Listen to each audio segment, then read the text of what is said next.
Hi everyone, this is our Geometry Chapter 4 Note Card example. Even though you are all now at home taking your tests, I would still recommend that you make a note card. A note card helps you review. It also helps you find all the important information that you need to know for the chapter. And it's something nice to have in front of you during your test, so you know what is important, and it helps you save time. So here are our main ideas that we had for chapter 4. In chapter 4, the first thing we did is we used our triangle congruent rules to prove that triangles are congruent. So we used our side, side, side, side, angle, side, angle, and angle, angle, side. So these were in the first part of our notes, and I would again recommend that you guys draw pictures for these. At the end of the chapter, we talked about HL, or hypotenuse leg theorem.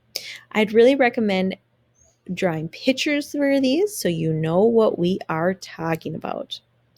We also had several theorems that I would recommend putting on your note card. We have our triangle angle sum theorem. Reminder, this is all triangles, all their angles equal 180. We also have our third angle theorem. Reminder, that's when we know two angles are congruent, we then know the third angle has to be congruent.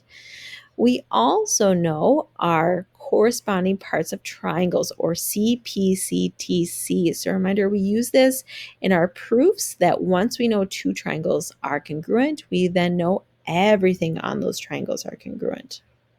We also talked about different types of triangles. We have our isosceles triangle, our equilateral triangle, and our right triangles. Again, I'd recommend drawing pictures on these and also kind of explaining to yourself what's important about all three of these and their different parts. Now, here's where I want to spend most of my time. That's why I kind of went quickly through the first part. Our proofs. Now, I know some people are struggling on this. So how I set up my note card, and again, you can do this how you would like. I made a table of if you are given, then use.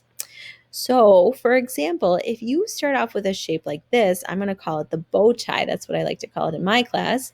If you're given a bow tie, you then know you're going to use the vertical angle theorem. We know these inside angles at P are going to be congruent using VAT. So if you start off with a shape like this, like a bow tie, you are going to use the vertical angle theorem.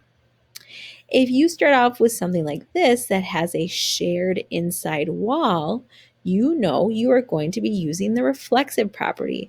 We know inside here that AC is going to be congruent with AC for both of those triangles. Now, reminder, order matters, so look at what they're giving you. So if depending on how they have your triangles, you might have AC is congruent with AC. You might also have AC is congruent with CA, depending on what you're starting with. Now, we also have the difference between perpendicular lines and parallel lines. If your problem starts with perpendicular lines, or you're given perpendicular lines in your picture, you know perpendicular lines form right angles.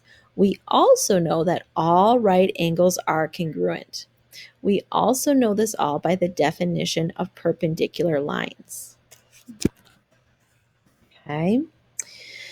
We also have had some problems where we have parallel lines. Now, parallel lines then can give us congruent angles. And how we can get congruent angles is by using alternating interior angles or corresponding angles. Okay.